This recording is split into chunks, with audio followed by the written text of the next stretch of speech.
Hey everybody, it's Kevin, and in today's video I'm going to be talking to you about processed food and processed food addiction. If you haven't already, hit the subscribe button so you never miss a video, and if you want to speak with me, there is a link below. And if you want to start producing content and start a YouTube channel, then check out the Creative Business Academy by Yasatino Artists. There is also a link below. Let's talk about processed food. Everybody thinks processed food is this really evil thing, and I remember reading this book a while ago called Salt, Sugar, and Fat by Michael Moss. It's a great book, and it is based on interviews and facts and science, but it is also a story.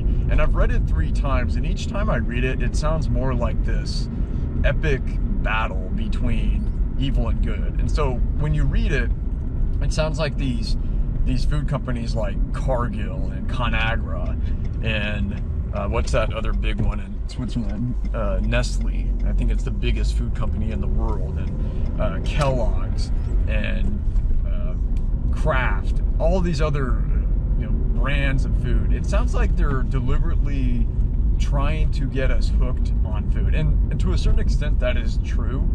They want us to consume more, so they make their foods feel a certain way, and they make it look a certain way and smell a certain way. And it's really interesting how much goes into these new products. They launch thousands of new products every year, and most of them fail, surprisingly. So you can't launch a new product, advertise it, and then expect people to buy it. It has to be just right. They're looking for that bliss point.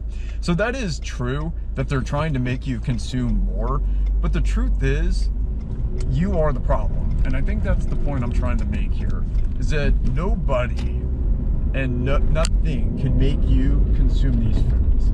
That is entirely your choice.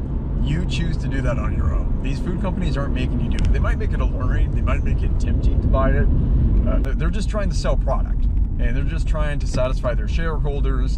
And when the shareholders are happy, everybody with a 401k is happy, and everybody who owns the stock is happy.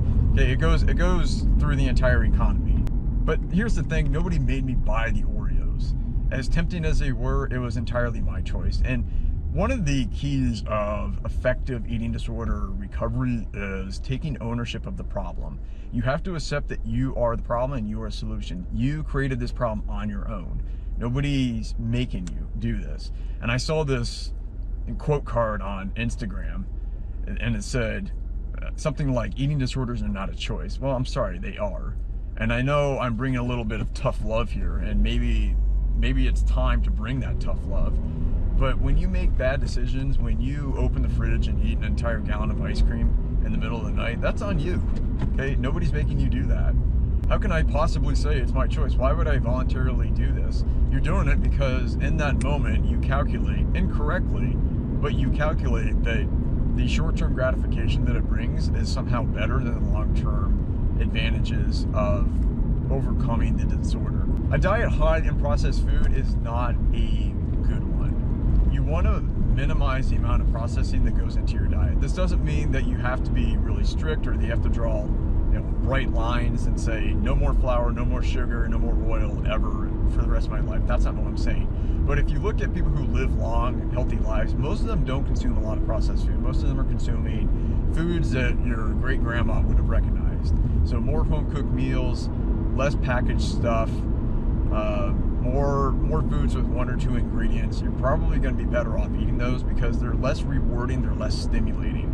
Now, for example, a grilled chicken salad, it's good, but it's not something that you would binge on. It's not something that you'd want to purge. It's not something that makes you really excited. It doesn't have a lot of reward value. And that's the problem with processed food, is that it has a lot of reward.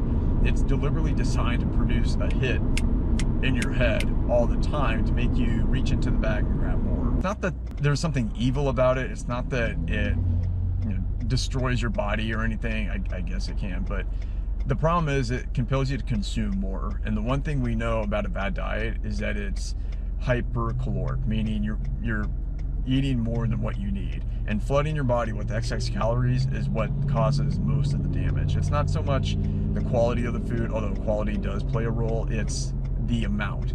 Okay, you could, if you ate 5,000 calories a day of really healthy food, you still wouldn't be that healthy.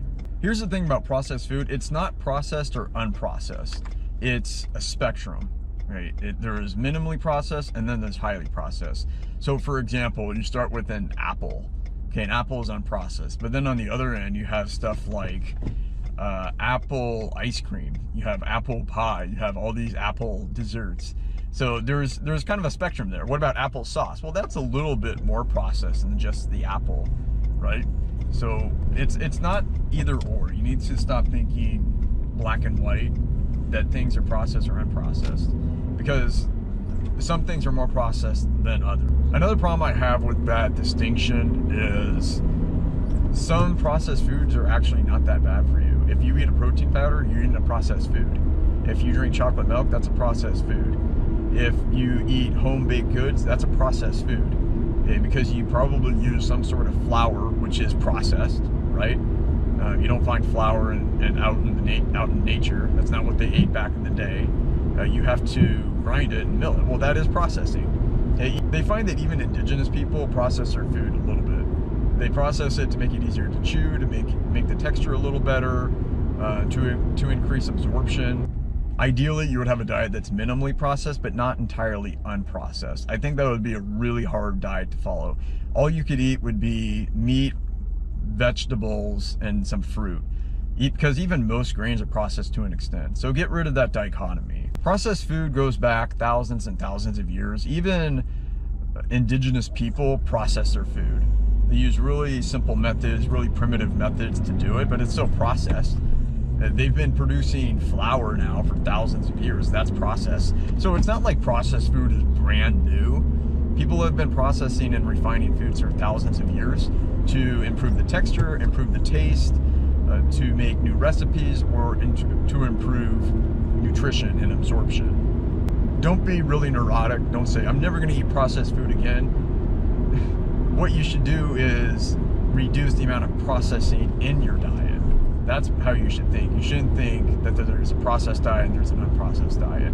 It's this black and white thinking that leads to a lot of eating disorders and a lot of unhealthy eating habits. For example, I still eat some processed foods. Okay, shoot me. You know, I still like some of the products that they're producing. That doesn't mean I'm eating Fruit Loops for breakfast every morning, but I also like foods like hummus and Triscuits. Okay, you don't find that out in nature. You have to process that. You have to combine multiple ingredients and then process and turn it into a product. So it's not like I'm completely unprocessed. I have less processed food, but the main difference between now and say a couple of years ago is the load. I'm not flooding my body with all of these excess nutrients or all of these excess calories. Yes, I was eating a lot of processed food, but I was eating a lot of calories, whether it was processed or unprocessed. So just keep that in mind. The definition of recovery is not that you eat no processed food. That's not the point. The point is you eat less processed food, but you eat less overall, and you're always in control. You're always controlling these two things here. That's the definition of recovery. So don't think like you have to remove all processed foods from your diet to feel like you're recovered. Michael Pollan likes to say, don't eat anything that's advertised. That's kind of hard because almost everything is advertised. I just saw an advertisement for almonds. You know, should I not eat almonds now because they're advertised? This is almond country where I am, and I see advertisements for it all the time. Look, there's a store right there on the side of the road, and it says we have cherries and apricots. So I guess I shouldn't eat cherries and apricots according to Michael Pollan's definition because it's advertised. I think he was referring more to things like Haagen-Dazs, which is advertised, even though it uses really good ingredients, just cream and milk and chocolate. It's only 5 ingredients, and that's how Haagen-Dazs was advertising itself for a while. It's like we only have 5 ingredients and they're natural ingredients. Well, the thing is, Haagen-Dazs is still really high in fat and sugar, and it's probably not something you should eat every day. Same with Ben & Jerry's. They use a lot of organic ingredients because they're from Vermont, and that's what you do in Vermont. But you shouldn't sit there and eat the whole pint of Ben & Jerry's. And how many people sit with the Ben & Jerry's, a carton of Ben & Jerry's, and only eat a quarter of the pint? Very few people. Okay, I can probably stop at half the pint. That's still about 600 calories. It's ridiculous. So I don't care how unprocessed it is. I don't care how natural the ingredients are. You're still flooding your body with a bunch of fat and sugar, you know, regardless of how unprocessed that fat and sugar is. Processed foods are not your problem. Your problem is the decisions that you make. What you eat is entirely your choice. You choose what goes into your mouth. Food companies can't make you eat it. Advertising can't make you eat it. No trigger can make you eat it. You always choose. And you do not need to have a lot of processed food in your diet to be healthy and to live a good life. In fact, the less you eat it, the better off you are. But it is hard to get to absolute zero. Processed foods might be the most lucrative legal drug in the world. Think about it. They make you feel good temporarily. They're alluring. They're addictive. They compel you to eat more. You never want to stop, and they make you feel worse in the long run. They're detrimental to your health. You want to stop eating them, but you can't. You try to stop, you try to quit, but you can't. You keep coming back for more. You keep consuming them even though you know what the detrimental effects are. When you stop eating them, you might have withdrawal effects. Come on, they're a drug. So a couple questions for you. What are your favorite processed foods? And do you have trouble controlling what you eat when you eat processed food? Let me know in the comments below. And do you agree that processed foods are a drug? I also want to know your opinion. So let's summarize this video. There is a spectrum of processed foods. There is minimally processed, there is maximally processed. There are foods that have one ingredient, and there are foods that have many ingredients. But you cannot divide everything into processed and unprocessed. In fact, some processed foods are welcome additions to your diet. I still eat processed foods. You do not have to eliminate all processed foods to be recovered, but when you are in the early stages of recovery, or when you're trying to modify your diet, improve your diet, then you need to be careful and you need to minimize the processed foods.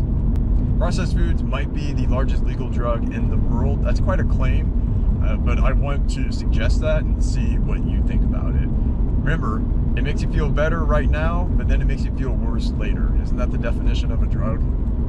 I hope you found this video educational and entertaining. Don't forget to subscribe, and if you want to speak with me, there's a link below. And don't forget to check out the Creative Business Academy. If you like this video, I'm sure you'll like one of the other videos that you see on the screen. Click one of them, and I'll see you there.